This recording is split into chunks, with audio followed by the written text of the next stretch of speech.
அஸ்ஸலாமு அலைக்கும் வரஹ்மத்துல்லாஹி வபரகாத்துஹு. அன்பார்ந்த அனைத்து உறவுகளுக்கும் இனிய இரவு வணக்கம். இப்போ ரீசெண்டாக நாம் பார்த்தோம், ஏர்போர்ட்டில் இந்த தப்மெயிலில் போட்டிருந்த இந்த துண்டு இல்லாமல் போனவங்களை ரிட்டன் அனுப்பின சம்பவத்தை பற்றி நம்ம பார்த்துருந்தோம். இப்போது இதை மாதிரி நீங்கள் ஏர்போர்ட்டில் நோன்பு கழித்து போக இருக்கிறவங்க, உங்களுக்கு இது கட்டாயம் தேவைப்படும். இது இல்லாமல் போனீங்கன்னா உங்களை ஏர்போர்ட்டில் ரிட்டர்ன் அனுப்புறதுக்கு வாய்ப்பு இருக்குது. அது எப்படி அப்படின்றத பற்றி பார்ப்போம். நீங்கள் நிறைய பேர் ஏர்போர்ட்டில் போகும்போது அக்காமாவோடு போவீங்க. உங்களுக்கு அக்காமா இருக்குது, இன்னும் பல வருஷத்துக்கு அக்காமா இருக்குது, நீங்கள் அக்காமாவோட போகிறீங்க அல்ல மொபைல் ஐடியோடு போகிறீங்க. அப்படி போகும்போது லீவில் நீங்கள் ஜஸ்ட் லீவில் போகிறீங்க, உங்கள்கிட்ட அக்காமா வேலிடான அக்காமா இருக்குது, வேலிடான மொபைல் ஐடி இருக்குது. அப்படி இருக்கும்போது உங்களுக்கு இதில் பெரிய அளவில் பிரச்சனை இல்லை. நீங்கள் சாதாரணமாக இந்த துண்டு இல்லாமல், அதாவது இந்த ஃபார்ம் இல்லாமல் நீங்கள் ட்ராவல் பண்ண முடியும். இந்த ஃபார்மும் சரி அல்லது இந்த ஃபார்மும் சரி, இது தேவைப்படாது. அதாவது இது பார்த்திங்கன்னா சர்டிஃபிகேட் டைப் எப்படின்னு பார்த்தீங்கன்னா அப்சஸ் பர்மிஷன் எக்ஸிட் ஃப்ரம் குவைட். எக்ஸிட்டில் போகிறவங்களை தாண்டி மற்றவங்களுக்கு லீவில் போகிறவங்களுக்கு இது பெருசாக தேவைப்படாது.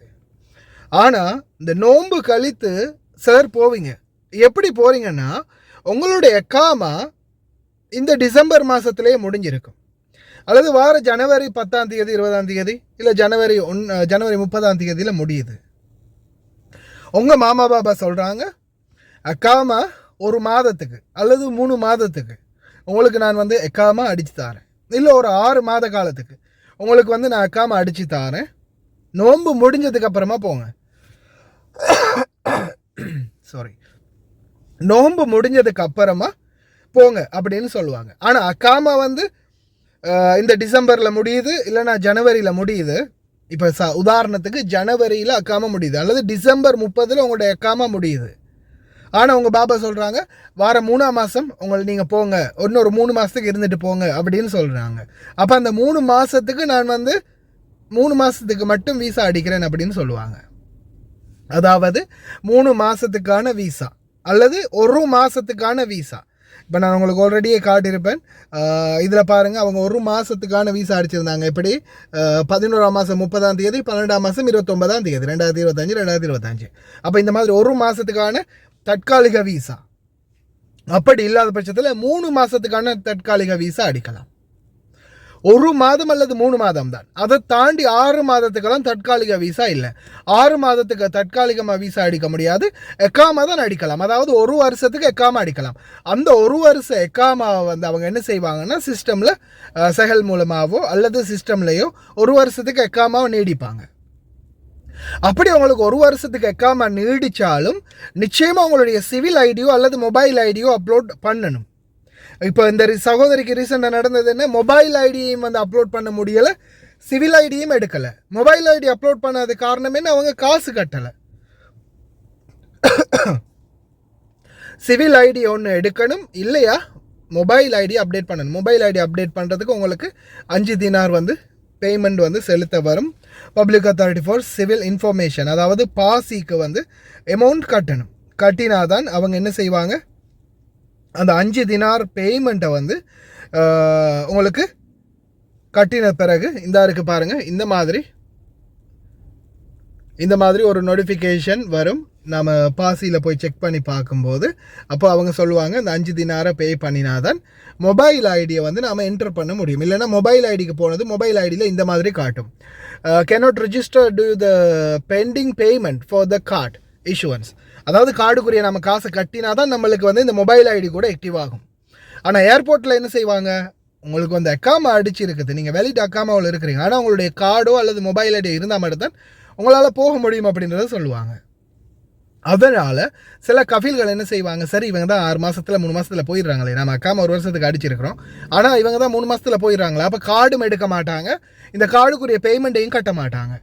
அப்படியான நிலைமையில் நீங்கள் ஏர்போர்ட்டுக்கு போனீங்கன்னா உங்களை உடனடியாக என்ன பண்ணுவாங்க, ரிட்டர்ன் அனுப்புவாங்க அல்லது மொபைல் ஐடியை செஞ்சுட்டு வாங்க அப்படின்னு சொல்லுவாங்க.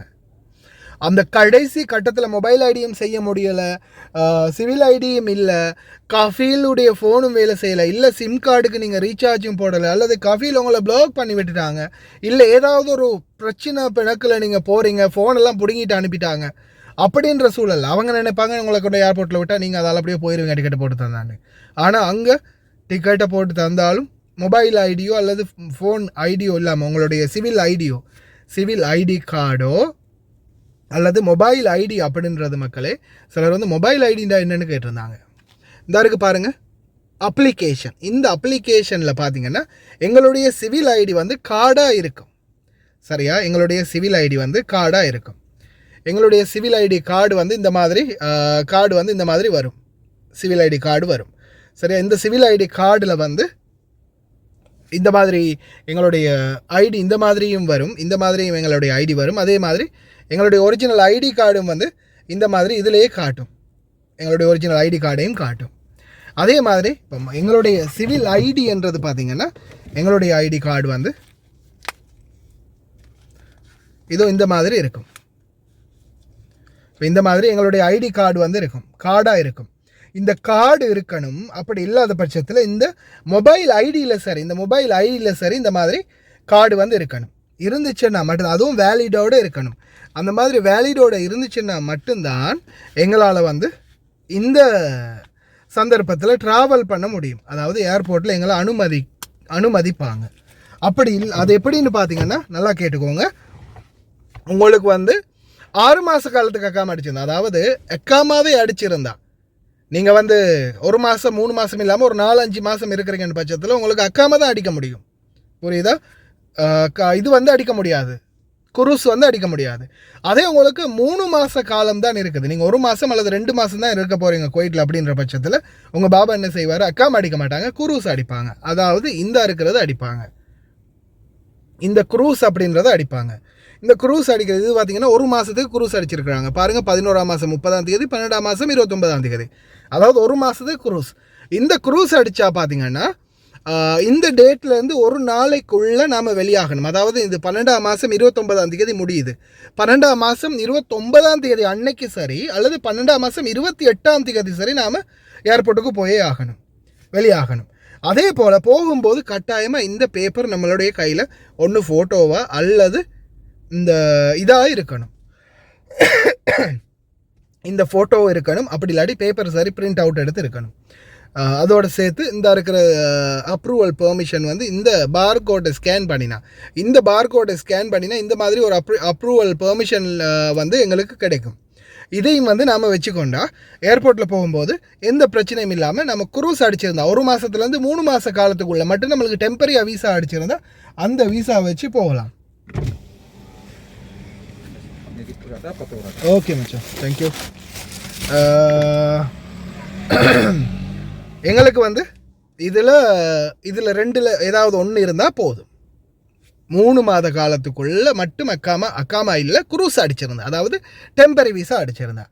ஆனால் அதே உங்களுக்கு 3-4 மாதம் 5 மாதம் வரைக்கும் அவங்க இருக்க சொல்லியிருக்காங்க. சாதாரணமாக நீங்கள் வந்து டிசம்பரில் உங்களுடைய அக்காமா முடியுது, ஆனால் அவங்க சொல்கிறாங்க நீங்கள் வந்து 5ஆம் மாதம் போங்க, 6ஆம் மாதம் போங்க, உங்களுக்கு 6 மாதத்துக்கு நான் அக்காமா அடிக்கிறேன் அப்படின்னு சொல்கிறாங்கன்னா 6 மாதம் அக்காமா அடிக்கிறதில்ல. 6ஆம் மாதத்துக்கெல்லாம் அக்காமா இல்லை. 1 மாதம் 3 மாதம் டெம்பரரி வீசா குரூஸ் அடிக்கிறது. அதாவது 6 மாதம் என்ன, அதெல்லாம் 1 வருஷத்துக்கு அக்காமா அடிக்கிறது தான். புரியுதா? அப்போது அந்த 6 மாதம்ன்ற கதையெல்லாம் இல்லை. 1 வருஷத்துக்கு அக்காம அடிச்சிருப்பாங்க. 6 மாதத்தில் நீங்கள் போகும்போது உங்களை அனுப்பி வைப்பாங்க. அப்படி அனுப்பி வைக்கும் போது தான் 6 மாத காலத்தில் நீங்கள் போகிறீங்கன்னா தான் உங்களுக்கு வந்து சிவில் ஐடி அல்லது மொபைல் ஐடி கட்டாயம் தேவைப்படும். அப்படி இல்லையா உங்களுக்கு தேவைப்படுறது பார்த்தீங்கன்னா வெறும் 2-3 மாதம் 1 மாதத்துக்குள்ளே நீங்கள் குரூஸில் நாட்டுக்கு போகிறீங்கன்னா உங்களுக்கு தேவைப்படுறது இது 2 மட்டும்தான். இப்போ நிறைய பேர் நான் நோன்பு கழித்து போக சொல்லியிருப்பாங்க. ஏன்னா நோன்பு கழித்து போக இருக்கிற நிறைய பேருக்கு இது வந்து தேவைப்படும் நினைக்கிறேன். வாங்க கேட்குது. ஓகே, புரிஞ்சிருக்கும்னு நினைக்கிறேன். எல்லாமே மெசஞ்சரில் சேட் பண்ணுங்கள்.